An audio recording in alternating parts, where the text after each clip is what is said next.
Hey everyone, my name is Erin Carranza, and welcome to my page, my channel. Um, I have a little change for tonight. Maybe if I could get my equipment working. Hello, I'm Erin Carranza, and welcome to my page. I was supposed to do an interview tonight, but the person that I was supposed to interview is sick, so I figured I would come on here real quickly and um, get your guys' thoughts. So I know that when my daughter was forcibly removed by CPS, I didn't just have emotional hardship. I was diagnosed with stress induced Crohn's disease, PTSD, anxiety disorder.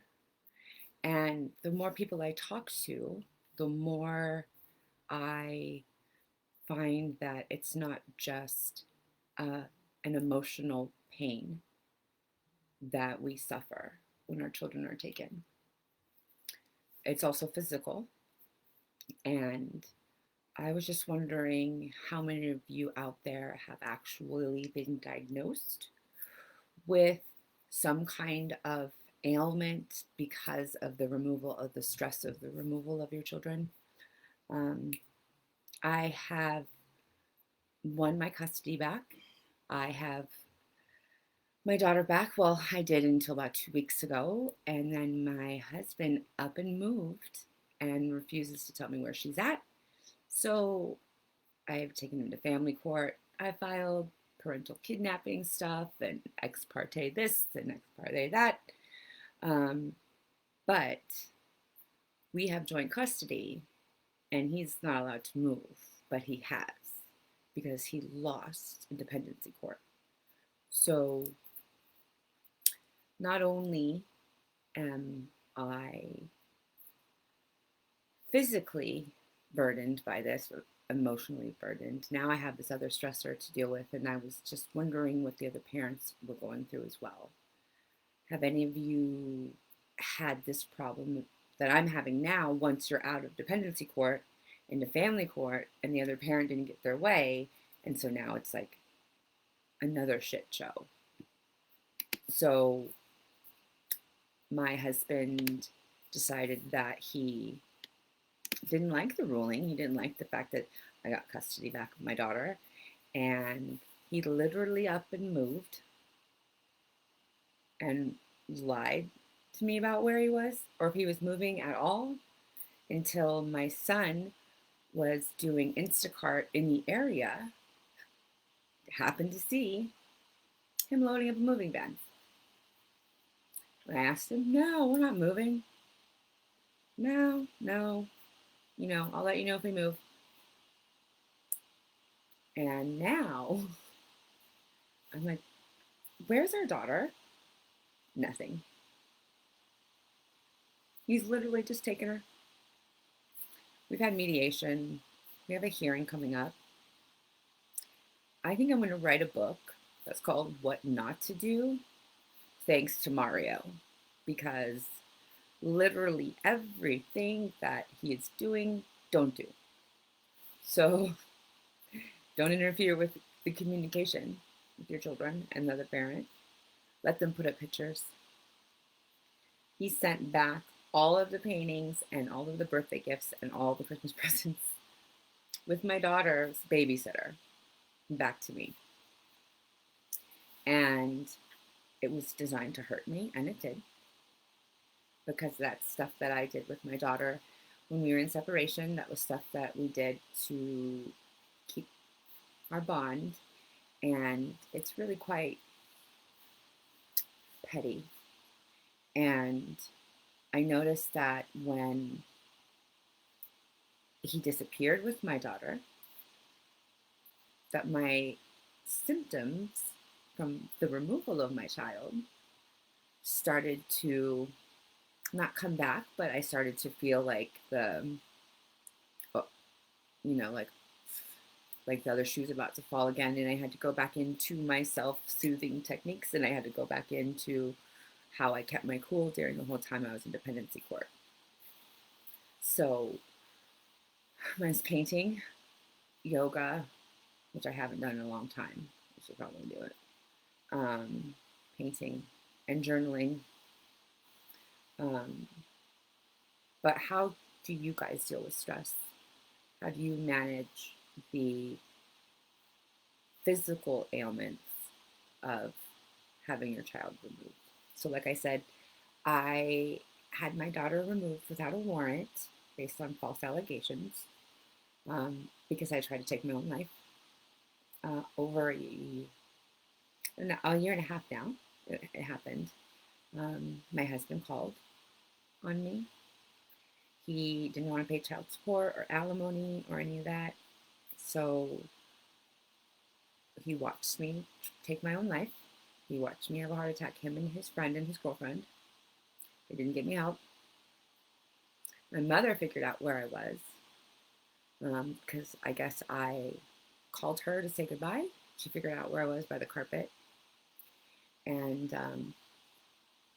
so my husband pretended he didn't know what was happening. I dropped my sister off, I dropped my daughter off with my sister. And then I went and I video chatted with him and I recorded it. I recorded my suicide, me begging him for help, and him and his friends watching. And when I was in the hospital, didn't come to see me. I didn't know what was happening. He wasn't talking to me. He left me alone in there, no glasses, no clothes. I was naked, just a hospital gown. And then when I got out, I picked up my daughter. He didn't see her for over a month after my suicide attempt. 33 days later, CPS comes to my house, says that I'm fine, I'm good, we have no trouble leaving your daughter with you. And then they go and visit my husband, and then they remove my daughter without a warrant.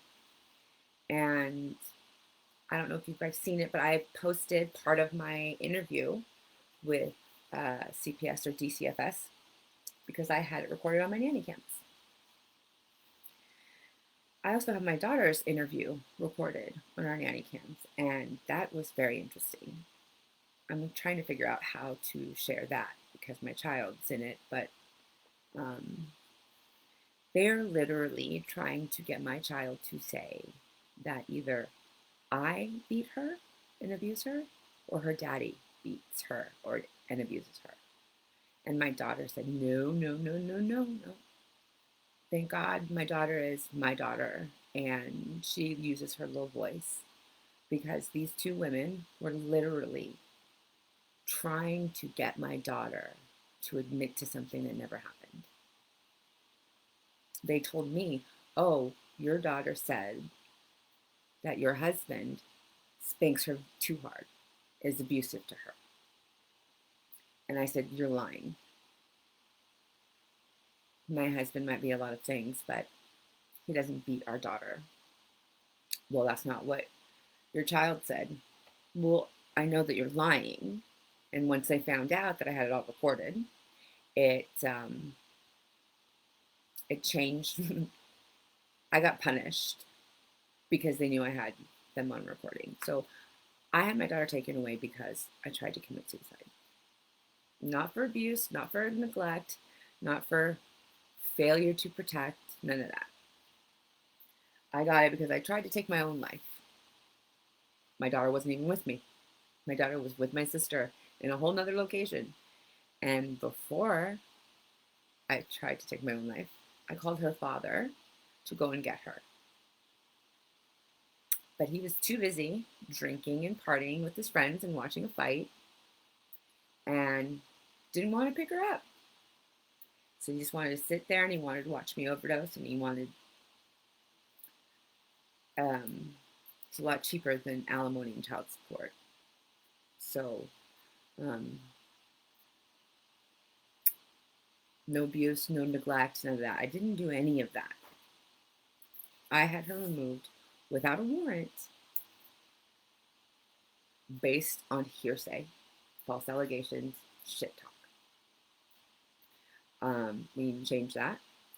But the removal is so extreme that I have physical problems from it, not just heartbreak and loneliness and this pain I can't even describe, having your child taken from you.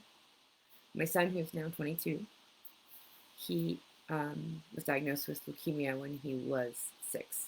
He was a week before his 6th birthday. So we did chemo with him for 6 years. And having my kid removed was worse than watching my kid go through chemotherapy. When my son was sick, I could cuddle him and hug him and kiss him, and I was there for him, and I played games with him. But I didn't know where my kid was during removal. You never know when you're going to or if you're going to see your child again. But you know they're out there. It's the weirdest, most horrible thing. So I want to know how many of you guys have actually been diagnosed with physical problems because of the removal of your children. I'm suing DCFS for a whole number of things. And come to find out, the caseworker on my previous case helped my ex pack his shit and move. You know, if I didn't have photographic evidence, I would be like, no way. But I do. And it just goes to show you that these people don't give a shit about the kids. They just are there for whatever reason. And I don't think people understand how hard it is to go through this. Now, I've only been doing this under a year. My daughter was removed for 7.5 months. Got her back. Now she's missing. But that's because my ex didn't like the outcome, and so he just packed his shit and moved. And I always say, I'm trying to stay grateful, that everything happened. So I'm grateful that he has packed his shit and moved without doing the proper paperwork or whatever he's supposed to do when you have joint custody, because it just furthers my proof of parental alienation. I just, I'm thankful for every time he sent a letter back that I wrote to my daughter. I'm thankful every time he didn't let me speak to her on a holiday. I'm thankful for all of those things because in the long run, it ends up benefiting me and my child. I don't know how he's going to explain himself. I don't care. I don't care where he lives. I don't care where he goes. I just care about my baby. And it's pretty sad that you're so upset about what's happened that you go and you literally relocate because you didn't get your way. So make sure you document everything, get receipts, reach out, find support groups, make sure you have an attorney, or if you have a public defender and you need help redirecting them. I did. My public defender and I didn't get along at first. I asked her if she was done being a petty bitch. My daughter was in jeopardy and in danger. And she didn't, she said, what the fuck you say? But now her and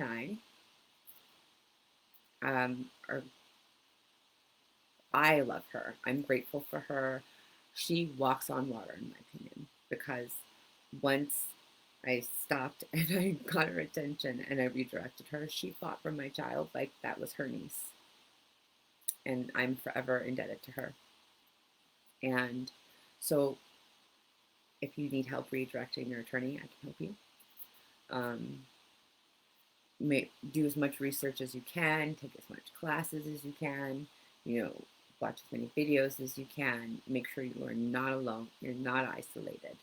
you need a support group, I'm always here. I'm coming back to do my regular shows. I'm just dealing with the abduction of my kid by her daddy. And also you can always tune in to like The Secret on KABC at 2 p.m. tomorrow. There's lots of good advice on there. Of course, YouTube is just chocked full of really good videos.